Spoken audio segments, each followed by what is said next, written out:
I know I'm lucky because we'd done a lot of personal development, and we had already decided, 10 years before we split up, that we weren't going to play the blame game because it was just how it was.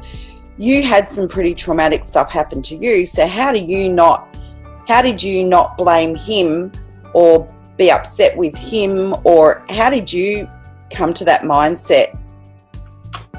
I feel now, looking back, and like you, having done a lot of work on myself, there's two people in every relationship. And whenever I sit down with a client, if they blame the other person, I don't want to work with them, because there's two people in a relationship.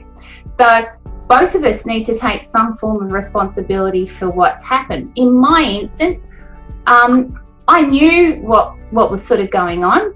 I knew that there was things that were happening, and it was easier for me just to let him go and do it, because at the end of the day,